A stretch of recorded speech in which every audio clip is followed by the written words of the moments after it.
Hello बच्चों, आज हम आप लोगों को क्लास 9 का चैप्टर 1 लोकतंत्र क्या और लोकतंत्र क्यों इस बारे में हम बताएंगे। जैसा कि आपने पहले वीडियो में देखा है कि लोकतंत्र क्या होता है, जिसमें हमने चर्चा की थी कि लोकतंत्र के बारे में, लोकतंत्र किसे कहते हैं, लोकतंत्र की कैसी व्यवस्था होती है या लोकतंत्र के क्या लक्षण हैं। ठीक, अब हम इस वीडियो में बात करेंगे कि लोकतंत्र क्यों ज़रूरी है, लोकतंत्र किस लिए ज़रूरी है और इसकी क्या कमियां हैं और क्या इसके लाभ हैं। इस बारे में हम इस वीडियो में बात करेंगे। तो सबसे पहले हम समझते हैं कि लोकतंत्र के कमी यानी कि विपक्ष, विरोध क्या है इसके, कि हम किस प्रकार से लोकतंत्र को हम कमियां गिना रहे हैं। तो पहला तो क्या होता है कि लोकतंत्र में अस्थिरता होती है। अस्थिरता कहने का मतलब है कि यहाँ पे जो भी इलेक्शंस होते हैं, चुनाव होते हैं, फिर सरकार होती है, वो स्थिर नहीं होती है। हर 5 वर्ष के बाद में दोबारा से चुनाव होते हैं और वो सरकार बदल जाती है। तो जो भी सरकार जो उस समय केंद्र में रही थी या फिर जो भी रह रही थी, उसने जो भी कार्यक्रम शुरू किया होगा वो अगली सरकार में क्या होता है कि या तो बंद कर दिया जाता है या तो उसमें कुछ संशोधन करके दोबारा से वह कार्य को शुरू किया जाता है। तो ये एक अस्थिरता की भावना है जो लोकतंत्र में होती है। दूसरा क्या है, फैसलों में देरी होती है। अब इतने सारे लोकतांत्रिक मंत्रिमंडल हैं, सरकारें हैं, प्रतिनिधि हैं, अब इन सबों से किसी भी मुद्दे पर बात करना, उनके विचार विमर्श लेने में समय लगता है। समय लगने की वजह से क्या होता है कि फैसले जो अभी निकल के आते हैं वह उसमें देरी होती है। भ्रष्टाचार की भावना होती है। जो लोकतांत्रिक देश में एक लोकतांत्रिक प्रकार की एक तरह से लड़ाइयाँ होती हैं जो कि बहुत खर्चीली होती है और बहुत महंगी भी होती है। अब इसमें क्या है कि इस सब चीज़ें होने के बावजूद क्या होगा, इसमें अगर खर्चीली होंगी, महंगी होगी, क्योंकि बहुत सारे लोग इसमें चुनाव में भाग लेते हैं, तो क्या होता है कि इसमें भ्रष्टाचार की भावना आ जाती है। महंगी चुनाव प्रक्रिया होती है। राजतंत्र की अपेक्षा देखें तो लोकतांत्रिक देश में चुनाव प्रक्रिया जो होती है वह महंगी होती है, क्योंकि इसमें बहुत सारे जो लोग होते हैं, बहुत सारे जो लोग होते हैं वह हिस्सा लेते हैं। किसमें? लोकतांत्रिक चुनाव में। चुनाव चाहे वो लोकसभा का हो या फिर विधानसभा का हो, इन सभी में वह हिस्सा लेते हैं और जिसमें क्या होता है कि अधिक से पैसा लगता है और जिसकी वजह से यह प्रक्रिया जो क्या होती है वह महंगी होती है। नैतिकता का अभाव होता है। इसमें हर कोई चाहता है कि हम सत्ता में बने रहें, जिसके लिए वह एक दूसरे पे आरोप प्रत्यारोप लगाते रहते हैं, पक्ष और विपक्ष, जिसमें क्या होता है कि नैतिकता की भावना ही छोड़ देते हैं। हम उसमें किसी भी तरीके का कोई भी आरोप लगाते हैं तो क्या होता है कि इसमें नैतिकता ही नहीं रहती है कि सामने के पक्ष में कौन है, किस तरीके का व्यक्ति है, इसका कोई भी ध्यान नहीं होता है। और हम अपने आप को सरकार में बनाने के लिए क्या होता है कि उस पर हम आरोप लगाते हैं, उनके कामों को व्यर्थ बताते हैं और अपने कामों का हम समर्थन देते हैं कि हमने यह काम किया है। तो यहाँ पे नैतिकता की कमी होती है। जनता की समस्या नहीं समझ पाते। जनता की समस्या कहने का मतलब है कि जनता के बारे में नेताओं को पता ही नहीं होता है कि उनको चाहिए क्या, उनको किस प्रकार की समस्या है। पानी की समस्या है, रोजगार की समस्या है या फिर शिक्षा संबंधी समस्या है, तो ये समस्या उनको पता ही नहीं रहेगी पूरी तरीके से, अच्छी तरीके से। तो क्या होगा कि उसका समाधान नहीं निकल पाएगा और समाधान जो भी निकल के आएगा वो क्या होता है, कभी कभी गलत भी हो जाता है, क्योंकि हमें पता ही नहीं रहता कि जनता को चाहिए क्या। अब जनता तो बहुत सारी है, बहुत सारे लोग हैं, तो हर किसी के ध्यान का करते हुए या हर किसी के जो कह ले हम उसके समर्थन में या फिर उसके हित के लिए हम काम नहीं कर सकते हैं। तो हम एक समूह के लिए काम करते हैं। ठीक, अब ये रहा उसके लोकतंत्र के जो भी इसकी कमियां हैं, इसके बारे में हमने अभी तक चर्चा की कि लोकतंत्र में कमी है तो किस तरीके की कमी है। अब हम बात करते हैं कि लोकतंत्र के पक्ष में किस तरीके के जो भी बिंदु हैं या फिर जो भी तरीका है वो लोकतंत्र के पक्ष में क्या है। हम कैसे कहते हैं कि लोकतंत्र अच्छा होता है। तो लोकतंत्र अच्छा है, इसके समर्थन में कुछ तर्क है वह है कि इसमें जो शासक का जो जनता के प्रति क्या होती है, जवाबदेही होती है। शासक मतलब जो सरकार होती है, जो उस समय सरकार रहती है, जो जनता पे शासन कर रही है, वो जनता के प्रति उत्तरदायित्व रहती है। जनता उनसे सवाल पूछ सकती है कि आपने चुनाव के समय बहुत सारे बातें बोली थी, बहुत सारे वादे किए थे, अब वो बातें कहाँ हैं?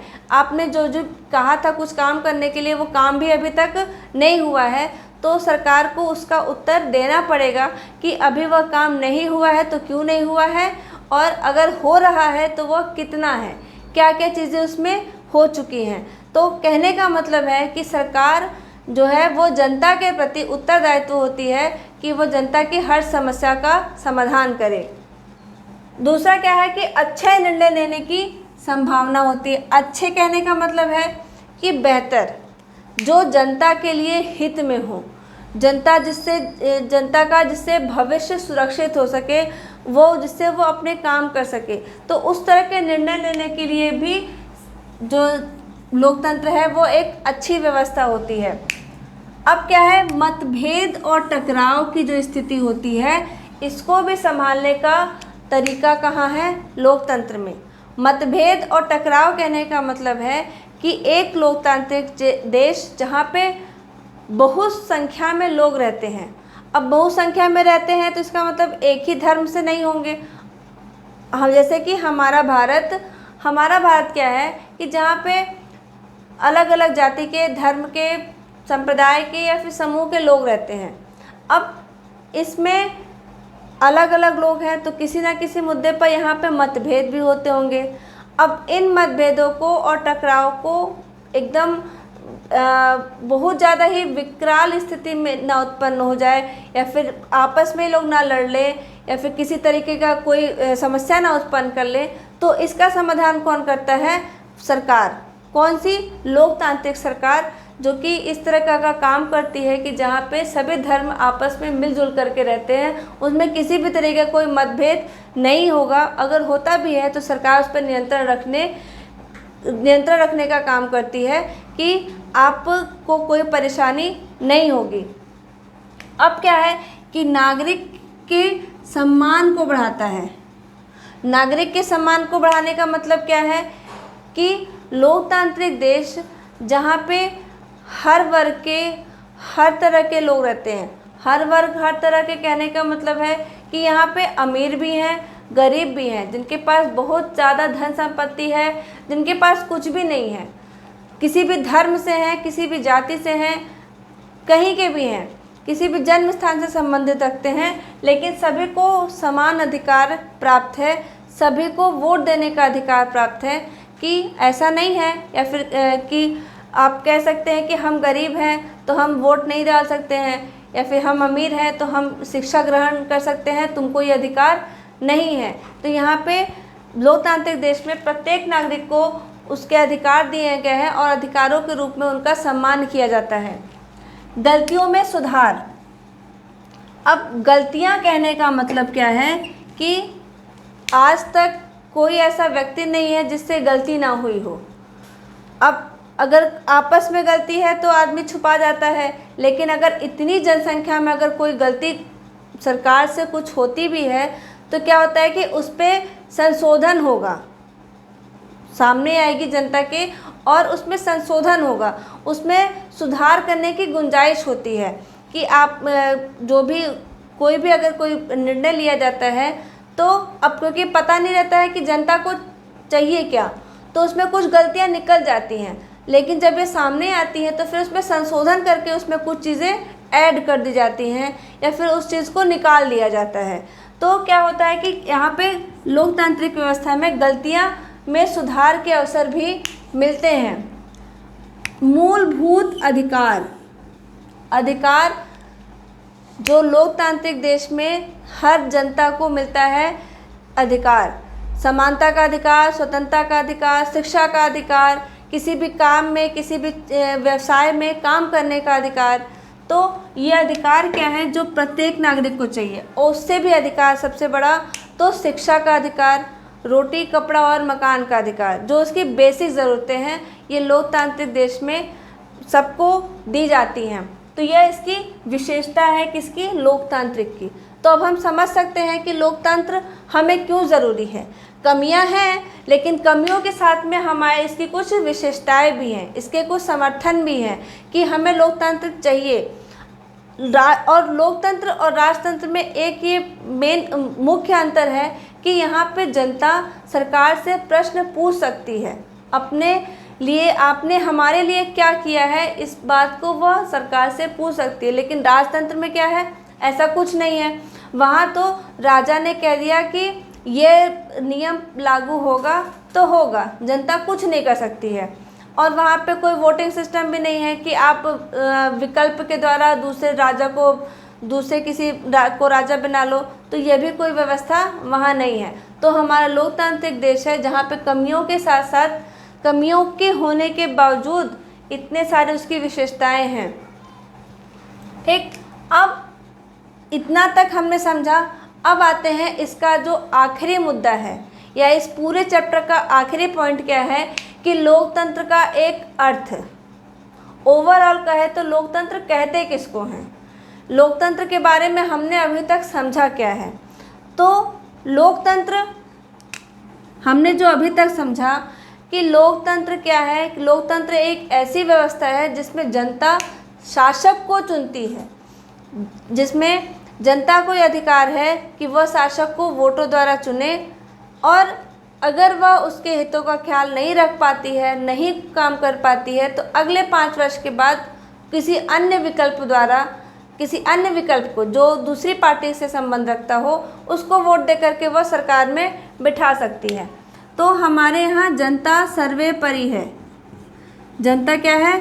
सर्वोपरि है।